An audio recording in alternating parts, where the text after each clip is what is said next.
I have just bought a Bugatti Veyron with a small issue. I'll be honest, a Bugatti was never on my dream car list. Very possibly the best car we'll see in our lifetime. I just didn't think it was ever attainable. They did it only as a technical exercise to see if it could be done. There was only ever 450 ever made. This is so much more than any car you've ever seen. And today, Veyrons are going for over £1.5 million. 700 I have. 750 with Clotilde. 1,150,000. 2,200,000. If you have to ask the price, you can't afford it. It's your car! And this is all if you can even find one for sale. But have you ever heard of law of attraction? If you can see it here, and you have the courage enough to speak it, it will happen. And that's exactly what did. Whilst I was out in Florida rebuilding Alex's Chiron, I had a message from a repossession company who was selling a Bugatti Veyron with an array of problems. And it's weird, in my life I feel like opportunities have been thrown right in front of my face, and if I didn't take them, I could have gone in so many different directions. And I feel like this was another one of those opportunities that I could not miss out on. So I had to take the risk. The Bugatti Veyron will pass through the air at 252 The Veyron miles. is about pushing the outside of the envelope. In 16 cylinders, 8 litres, 4 turbos, and 1,000 horsepower. I love this car. And I had just committed to buying one for a lot cheaper than the usual price, but with hopes I was going to be able to fix it. Room is being made. This is a random Tuesday night, and I think it's going to be probably the biggest Tuesday night of my life so far. To try and take this all in, I can't believe what is actually happening. It was kind of a bit of an impulse, but it had to be an impulse because we had to commit to whether we're doing it or not. But I can't believe I'm saying this. Right now, the Bugatti Veyron is coming into the garage. My Bugatti Veyron. What the hell? And here it arrives. About 8 hours ago, we saw it for about 20 minutes and had to make the decision there and then. But sometimes the best decisions are impulse decisions. And this certainly was one. Did you ever think that was why Bugatti? No, absolutely not, but fair play to him. Proud. I really didn't think. I did.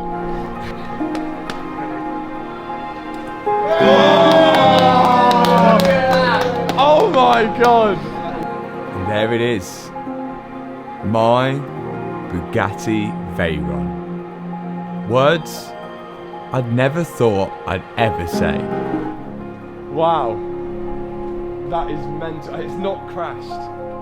Whoa! It looks so good. It looks sick, don't it? It looks so good. Do you know, like it's kind of, I don't know why, but it really, it kind of reminded me of my Lupo. I'll be honest, just take it back. Just take it back. And now I do know why. My Volkswagen Lupo was the first car I ever really had to save up for. And I remember picking it up and how proud I felt that all the work that I'd done had bought me a car I really wanted. And that same feeling is brought back to the Bugatti somehow. I'm going to remind you of it even more. Here you go. Nice. I don't know if it can get better than this. I really don't think it can get better than this. And can it? Really? It's a Veyron. It's so good. And now it's about to be loaded into my home garage. Liam, are you going to be the first person to drive the Veyron? I'm the first person to drive the Veyron because I don't think he's going to let me drive it any other time. This is cool. This is what's holding the car from impending doom at the minute. And Ethan's controlling it. Oh my god. Yeah, you're fine. The noises.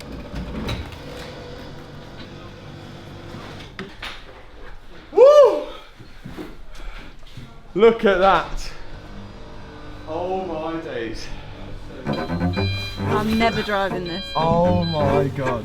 Oh Oh, wow. Oh, what? Look at that. It's like a jewellery box. Now, I've never even sat in a Veyron before, so all of this stuff was new to me. And to be honest, everything looked in decent condition. Oh, it's number 34. And the car was built for Dubai. And the country of destination was Dubai. I want to start it. Because it does start. I don't know how long we can run it for, because I think the coolant is low on it. And I don't know where to top the coolant on yet. W16, 4 turbos, 16 cylinders. What the hell is going on? Believe it or not, it does actually run.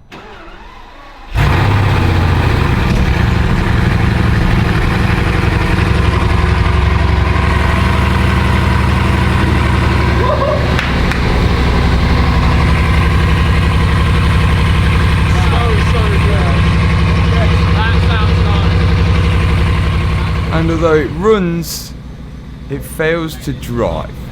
And this brings us on to the issue.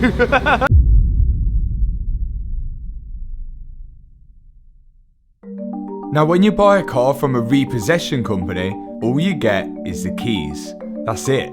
So I have no idea of the history of this car, no idea why it got repossessed or the issues with it. So first thing I did is put this registration plate into car vertical, and I didn't think that this car would actually come on this registration. Turns out it does, so I have got this registration with the car. And another thing I could see, it's actually registered as white on here. But we found out that this is actually a wrap. The whole car is wrapped, and I can see from the inside of the door, it's like a light blue colour, and then this looks like a dark blue colour. So it'd be interesting to see what it's actually like underneath the wrap as well. Another thing I can see is that the car didn't even come to the UK until 2018. And that backs it up with this. Because underneath here I can see that it was made in Mulsanne, France, chassis number 34, but the car was built to be in Dubai. Now I've heard a lot of things about cars which go to Dubai, and apparently the ones which are built for Dubai are supposedly meant to be better cooling because of the heat. I don't know how true that is, but all of these Veyrons are left-hand drive, so that's not an issue for me that it was registered in Dubai and it come to the UK. Since it's been in the UK, the mileage has shot up, but then slowing right down since 2023. Another interesting thing I've seen on here is that the car was MOT'd in July 2025, which isn't that long ago. The problem that this car has must have happened within those 8 months, but what worries me is if the guy stopped paying his finance because he couldn't afford the repair on the car. And that's the big question. How did it end up getting repossessed? But on the good side, because it has been repossessed now, I can see on the car vertical check that there is no outstanding finance on it. Now overall, the car is in pretty much immaculate condition for its age. The interior barely has any marks on it. Yes, there's a few things here and there which do need replacing and updating. There always is going to be that on a 2006 car. Let's get on to the issue. And the good thing is that this car starts, as you've seen.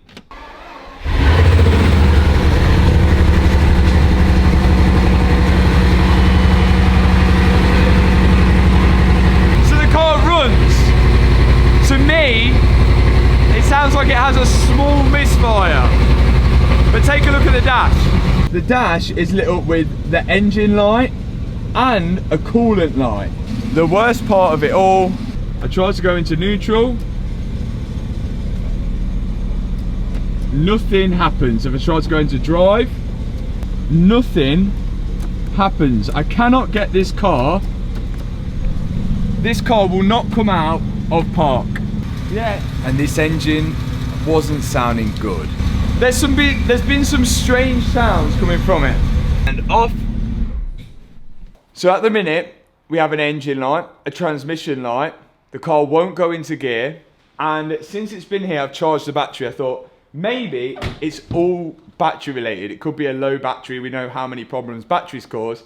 But since it's been parked here, there's been coolant on the floor coming from the front end. Now we know from our friend Mark, who also bought a Bugatti with a broken gearbox, found out that the price for one from Bugatti themselves, £300,000. and on top of that, getting any parts from Bugatti themselves is going to be difficult, as we've found out. And if you're looking to try and repair that yourself, you could be sat on it until you're forced to actually take it back to Bugatti themselves. So to repair or even diagnose this car, we've got to figure it out ourselves if we don't want that huge bill from Bugatti. So it's really a mystery and it was really a risk, but I do think we can get to the bottom of this and repair it. I think we need to get this car inside the workshop and just work out what the hell is going wrong with it.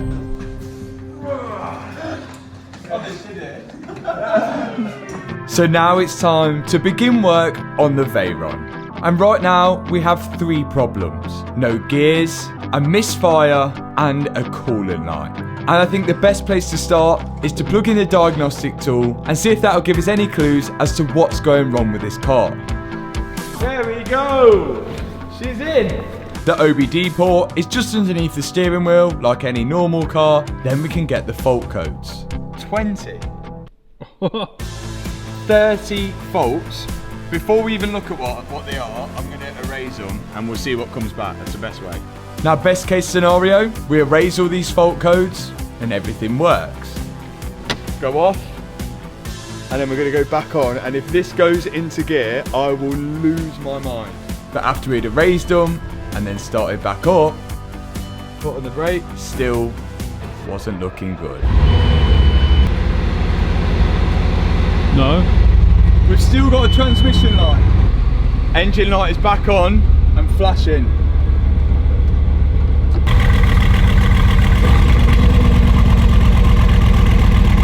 Yeah, it doesn't sound good back there. And now when I scan the faults again, I can see the misfire issue. Cylinder 8, no signal. Now this could mean multiple things, but at the minute it's pinned down to ion current at cylinder 8. So that could mean that the coil pack, which is in charge of giving the spark plug the spark, is faulty or broken. And the strange thing about this is that when I remember back to Mark's videos, who also had the broken gearbox, it also had a similar fault. It has got a misfire, which we diagnosed down to an ion control module. So what are the chances that mine with a broken gearbox and Mark's with a broken gearbox also have the same misfire fault? Multiple misfire detection. Cylinder 12 misfire, cylinder 10 misfire, 16 misfire, 10 misfire, 11 misfire. How many misfires? There's loads of reasons why it could be misfiring, like loads. Like, could need a service, could have bad spark plugs, could have bad coils, could be a problem with the ECU. What do you think it is, Kev? Can you help in any way, shape or form? At the minute, no. Because even though we're getting somewhere with the misfire, we still have no idea why it won't go into gear. We're meant to hear a transmission pump. And do you know in Alex's, can you remember when we opened the door? It went airbags.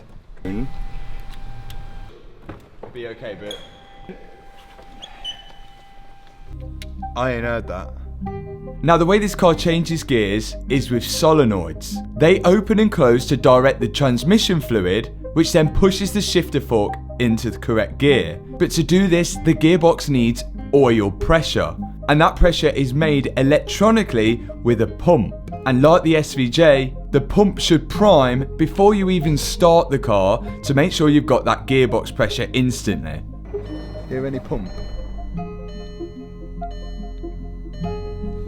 Yeah. There. We thought we could hear the pump, but wasn't too sure. Is that the pump though? I think it'd be louder than that.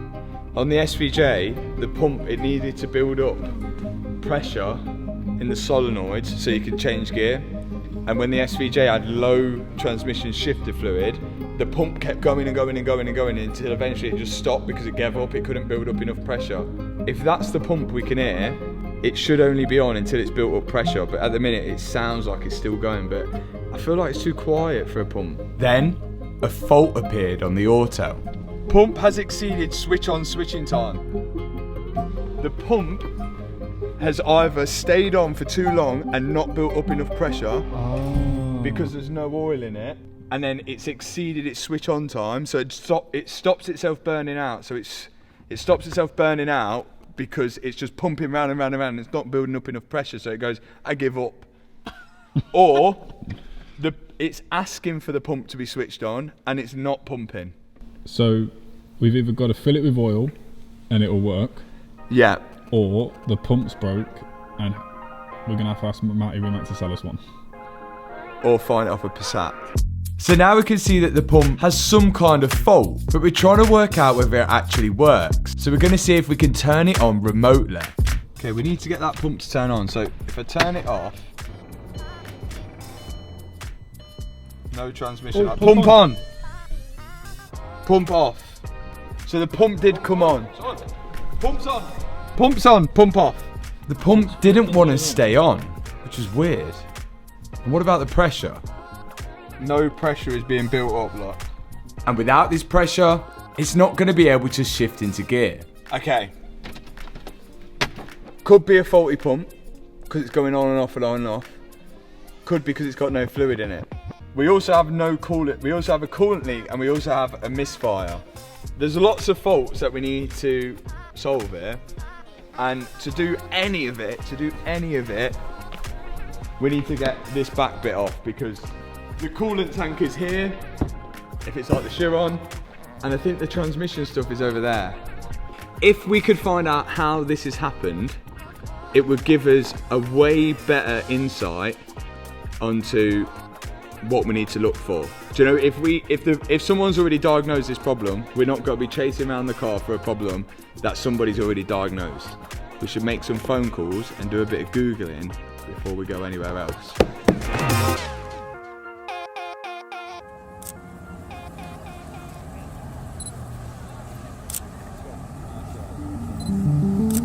Now, after doing a bit of research, I found that this Bugatti Veyron used to be on the registration plate 1MCY, which helped us find a few videos of it online without the wrap. But then strangely, on top of that, we saw this photo. This is a photo of Mark's Bugatti Veyron with the gearbox problem, with my Bugatti Veyron parked behind it, which now also has a gearbox problem as well. It just seems too much of a coincidence that those two were together and they both have similar issues.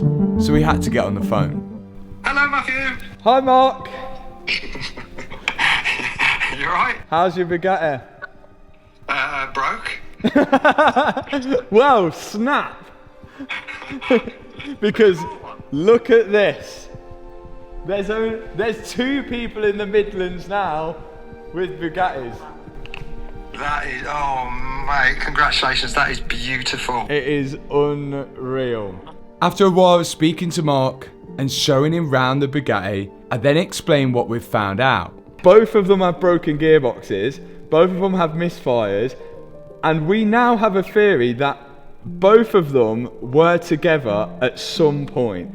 Yeah, like, honestly, the story is scary because that's nearly identical to what mine was. Really? What, like a repossession? Yeah.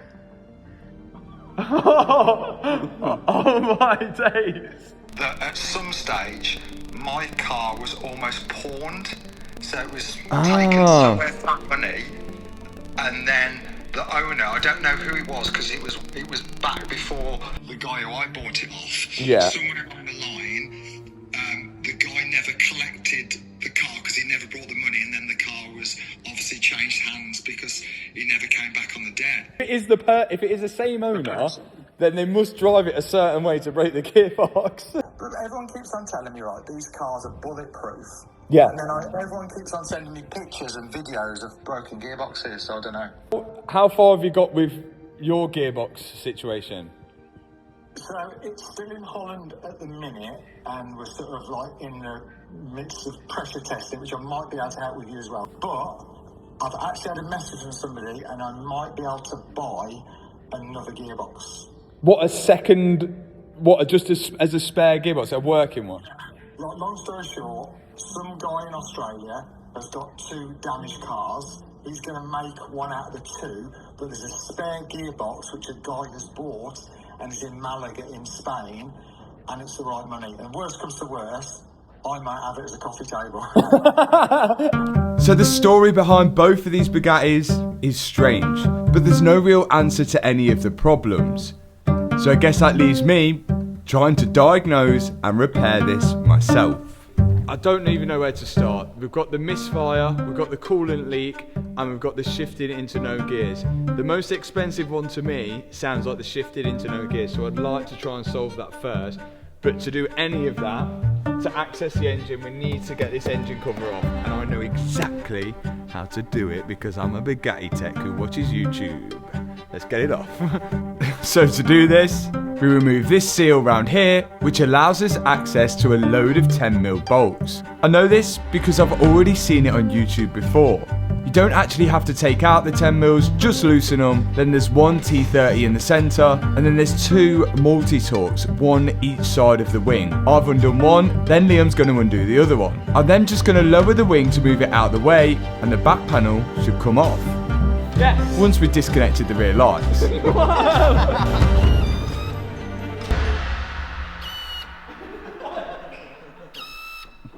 Why is it talking? It's going, please help me. I'm broken. What is it doing?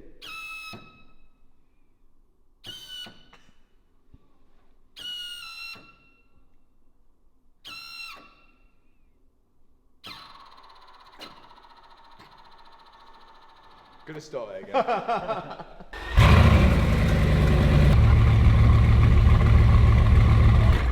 Yeah. Now we can see the coolant tank. It says we've got low coolant. Anything in there? Yeah. There is? Yeah. Oh yeah, it has got a bit in there, isn't it? The thing is, we know it's got a leak from the front, and I've got a suspicion of where it's coming from. So look in there. You can see it's wet on the bottom of this rad, right there. But where we think it's really bad is on this side, where you can see bits of pink droplets on it. And the only explanation I can think of this is that a stone's gone in there and just pierced it a tiny bit. That could be a really, really slow leak, but I know we shouldn't really put water in it because it's going to come back out anyway, but I would be interested just to top it up with some water to see if that brings the coolant light off the dash.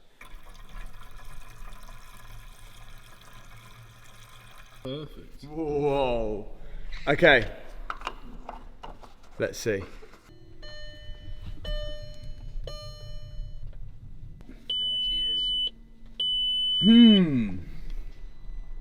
There must be another coolant tank, or that is a completely separate issue. There is another coolant tank on the Chiron. There was a separate reservoir, and that was tucked away here.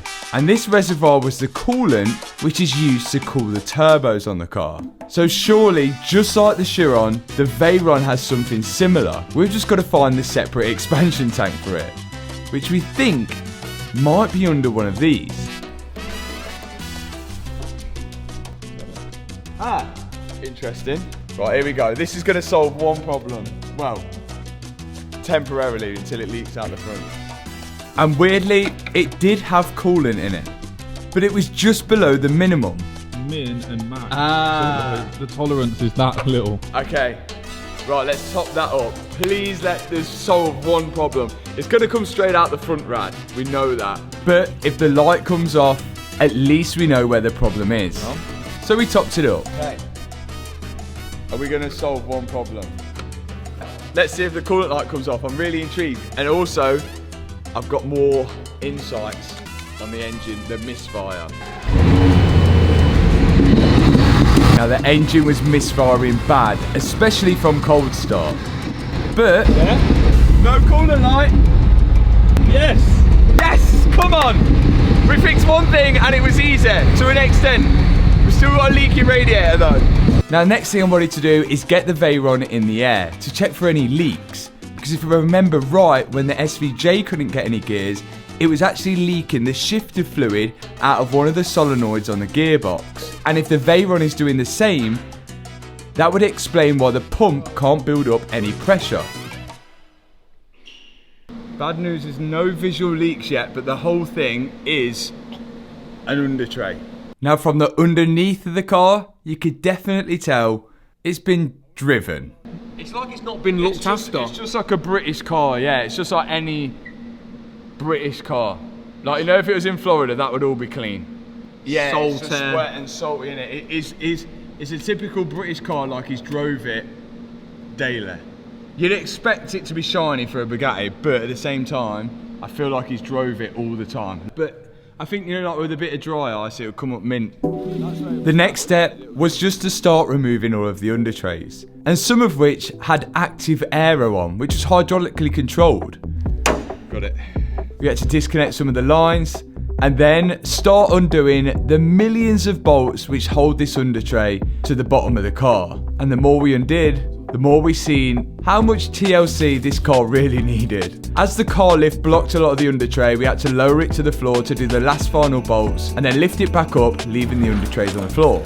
And now we can pull them out. And here it is, active aero on a 2006 car. And underneath all the trays, everything's looking a little rusty. These are the solenoids that we were worried about, whether I was thinking that they were going to be leaking. But no leaks, which makes this a harder job for me. It's completely dry, isn't it? This is really confusing now because there's no obvious signs where it's... Oh, come on, let me find something, please. With nothing being obvious there, I lowered the car down just to try one other thing with the gearbox. So, okay, so I took this out, and here's the cable. When I turn that, you should be able to rotate all the wheels forward. Because this cable should put the car into neutral. That should be in neutral now. Can you spin the wheels? Yes. We're in neutral. Which is good news because it means that the gearbox isn't mechanically seized and both the wheels spin. Yes, sir.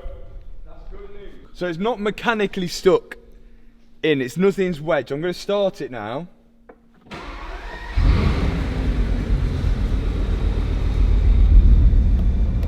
But still, no gears. It's so weird. We know the shifter works because we've seen that on the auto, it sends the signal. Yeah, we know the shifter works. This is something we tested earlier, just to make sure the shifter was sending a signal. Neutral, reverse. So the shifter is communicating with the car. And then we now know that it will manually shift from neutral to park. But what's not happening is when you send the signal, it's not engaging the gear. So the hunt for why the car doesn't go into gear continues. But another thing on my mind is the misfire as well. And it seems to be a lot worse from cold start. And one thing that I haven't heard power up are the secondary air pumps. Now when you first start up your car, the catalytic converters are cold, so they don't work as efficiently. So what the secondary air pump does is pump air into the exhaust system, which then helps heat up the catalytic converter quickly, so then the air coming out of the exhaust is more cleaner. Now earlier I noticed that I didn't hear these secondary air pumps power up when I put the ignition on in the car, and I did have a look on the auto to see if I could get them to power up separately. Secondary air injection pump relay. But when I clicked activate, it said it was running, but nothing was turning on. But I didn't think this was much of a problem, as I couldn't see a reason why this would cause a misfire. But that was until I called Ricky from RE Performance about it. Hi. I think it's something, well, I originally thought it was something to do with vacuum or something along those lines, but I didn't know whether you had any like ideas of going, oh yeah, I know, on these Volkswagens, cold start, what? No, not cold start so much. I mean, yeah, you might have a vac leak, or if your secondary air's leaking, that'll cause it. What, those little air pumps? Yeah. So if they leak, that can cause like a misfire from cold start? Yeah. Right, okay. But basically what happens then is you get an exhaust leak. And this can happen because when the secondary air pump turns on to allow that air to flow into the exhaust, a solenoid opens up a valve to allow the air to flow through. Now if that solenoid is opening up the valve to allow the air to flow through but the secondary air pump isn't working, then the exhaust fumes coming out of the exhaust are going to flow back up that chamber and out of the secondary air pump, which would cause a misfire because the lambda sensors in the exhaust are getting a false reading. We're all on the agreement that it's something to do with air, vacuum, or something along those lines. It's just, where is it coming from? Check solenoids, and the air pumps is one thing I haven't heard. I haven't heard these things. They normally make a really loud whirring sound from cold start, and I haven't heard them. So what I'm going to do now is test them by sending power directly to it. There we go. And this one worked. So the secondary air pump works, that side. There's 4 though. And the 2 on the other side were really difficult to get to. So instead of trying to fight it, I decided to just take them off so I could test them off the car. Yes. Please let that be the fault. Please. Please be broken, because that would mean I'm good.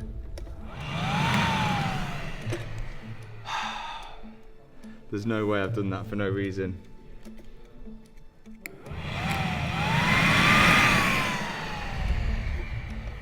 Ow! That wire is really hot. Both of them work. We haven't heard them when they've started up, so the relays might not be flicking them on. So all the air pumps work, but whatever's telling them to turn them on clearly isn't working. So I called over Dips, who has a more in-depth diagnostic tool who can plug into the Veyron and see if he can get the secondary air pumps to turn on remotely. But whilst I was about to do that, I gave Carl Hartley a call, because if anyone's going to know anything about Bugattis in the UK, it's going to be Carl. I think you're the guy to speak to about this. Okay, hit me with it. What have you done? Do you know this car? Yes, I do know that car. I recently tried to buy that car. Did you really? Okay, what do you know about it? Do you know what I think has happened, putting 2 and 2 together here? So, the guy who had that car had it for a while. Yeah. Used it a lot. Now, I think the guy probably thought it's easier to have this car repossessed off the finance company than it is to fit the bill to keep it on the road. This is what we're thinking.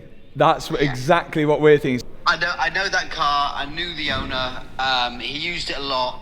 I doubt it would have had the problem by sitting. It didn't sit very much. Right.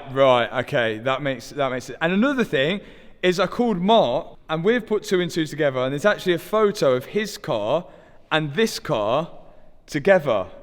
Yeah, so same guy owned both. No! So the puzzle pieces are coming together, and we're finding more history about the Veyron, but at least it's nothing sinister.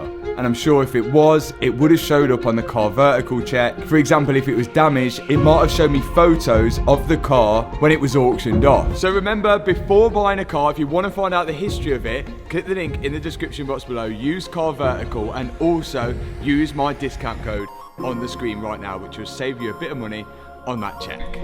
I own current number 12, cylinder 13, electrical malfunction, open circuit. So right now, Dips has plugged his computer into the car, and Ricky from RE Performance is remotely logged into it, and he's going to see if he can get the secondary air pump to start up using the tool. It's on, it's going. No. Right. No. Should just be going click, click, click, click, No. click, nothing. Nothing. But nothing was happening. And by chance, I wanted to see if he could turn on the gearbox pump as well. Can you turn that pump on?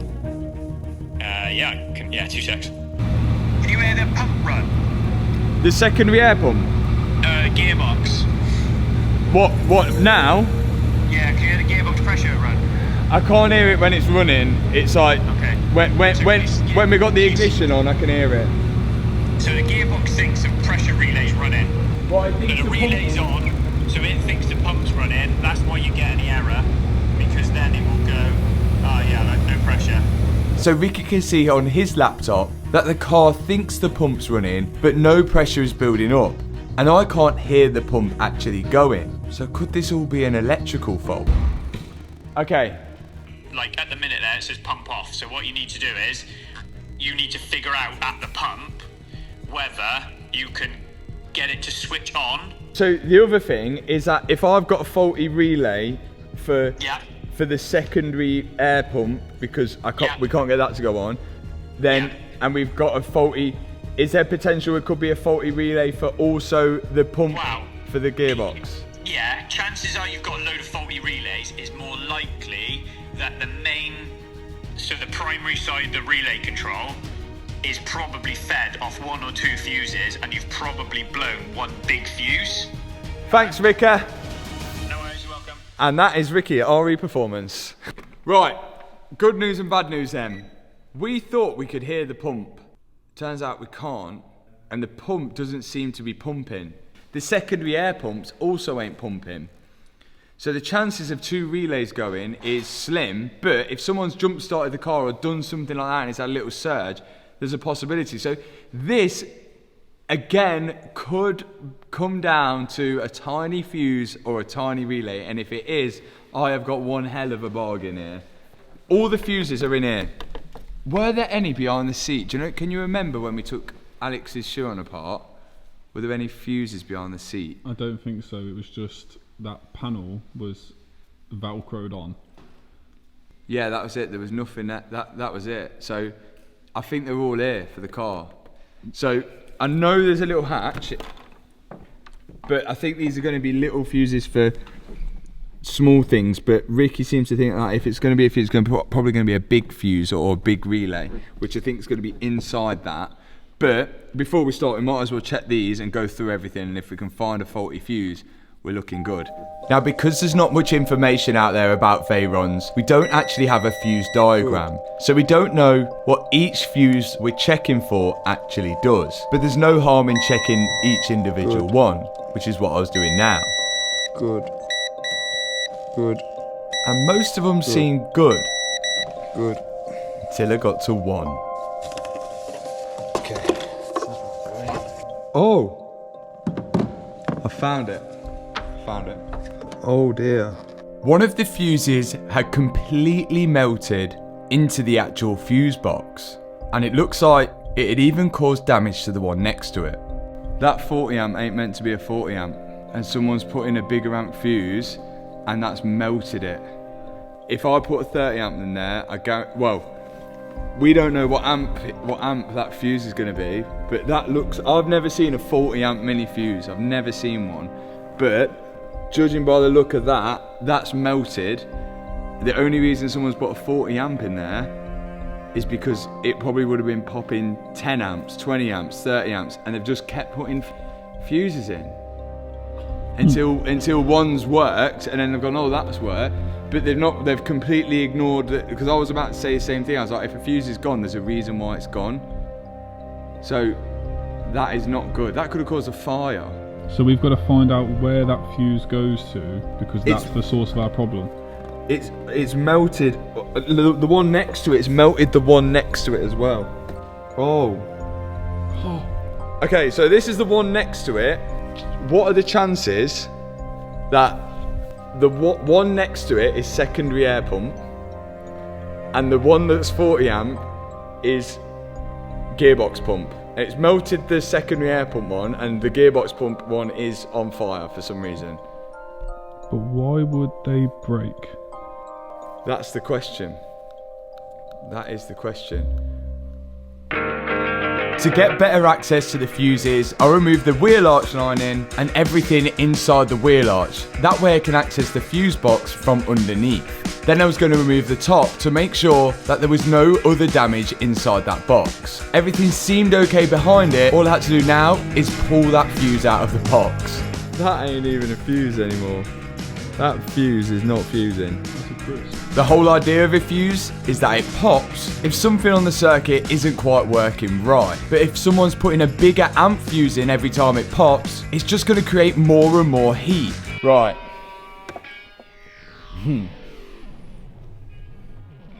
We could send 12, we could send 12 volts to it, right, and see what it powers up or what tries to power it up. I think that would be perfect. But then we don't have to put the ignition up, because I think this will come on with the ignition. Because if we put a fuse in it and then we turn the ignition on, the fuse might just blow straight away. I think, you know what, let's do it for now. 20 amps. 20 amp, they cannot touch together. We just need to hear if we hear anything different. But no, I think the ignition's gonna go on. In fact, I was to say it now, I open the door, that fuse is blowing. You think? Yeah. Ready to see if it pops. Matt's about to open the door. Ready? Yeah. The pump! It's working! It's working! The gearbox pump started working. And it hasn't blown. And it stopped. Oh. I don't think it's getting pressure, is it? And that's why that's probably getting really hot, because it keeps trying, it keeps trying. The gearbox pump is meant to turn on until it gets to a certain pressure, then it will turn off again. Or is it building pressure up? But this pump kept going, so I was worried that it might blow the fuse again. Do you think that built pressure up? Do you think that's why it stopped? Imagine if it goes into gear now. Well, like, I can't, that's got to have blown for some reason, but it ain't blown now, is it? Right, let me open the door again. The pump still worked. Fuse still good. And the fuse was still good. Fuse is good. And it ain't hot. Oh my god, it's going to get. It stopped making the noise, it stopped And pumping. the pump sounded different. Remember on the SVJ when it built up pressure, it went the pump sounded different. Have we fixed it? Is this going to go into gear? No way, no way, no way, no way, no way, no way, no. If it's just a fuse, that'd be crazy.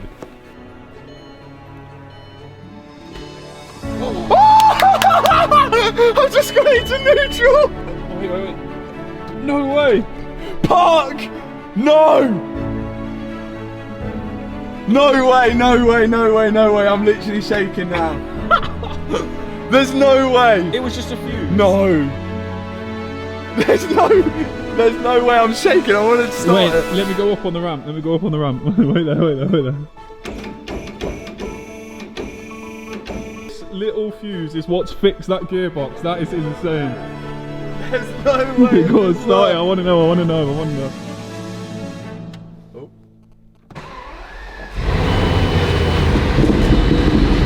Yeah?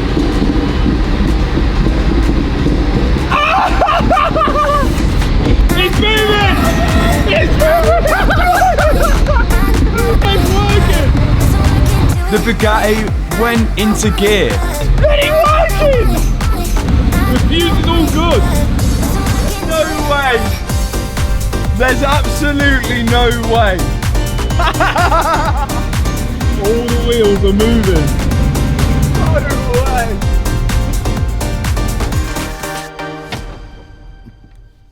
What? There's £300,000 it is for a new gearbox, and I just got a fuse from Halfords. There's no way it can't be that. Yeah. I think we've done it. You've definitely won, put it that way. There's no way. I can't believe it. I don't even know what to say. But like, it doesn't make sense. Why is the fuse gone and then I've just put a 30 amp in and it's working? Unless it's surged from someone jumping it or something, but that looks like it's been burnt out for a while. This car wasn't as cheap as Mark's car, which was 900, but this car wasn't over £1 million. And it's flaming running and driving now. Right now, it is my dream to drive this car to Monaco for the summer, and I think it's gonna actually happen. It's gonna actually happen. It needs a tot up, it needs a service, it needs a good going over, and there's still a misfire. But right now, I've got a... Right now, I've got a Bugatti Veyron with a working gearbox, which was just a fuse. What the hell? There's so much more to unfold. I think there is going to be so much more to unfold. It's a double win as well because my t-shirt is sick. Look at this t-shirt. That is pretty sick. That is pretty sick. The link is in the description for this t-shirt. I've got a flipping Bugatti Veyron with a working gearbox right now. Thanks so much for watching this video. If you've enjoyed it, hit the subscribe button, hit that thumbs up button, and I think right now we can certify ourselves as Bugatti Techs. See you in the next video. Peace out. Stay. Nice. You need to have it done at a Bugatti service center. They use specialized equipment to measure the oil level accurately. So for that Veyron, it's all about keeping it as high-tech as the rest of the car. Bugatti have corrupted ChatGPT as well. So. Like a drug that I just can't deny.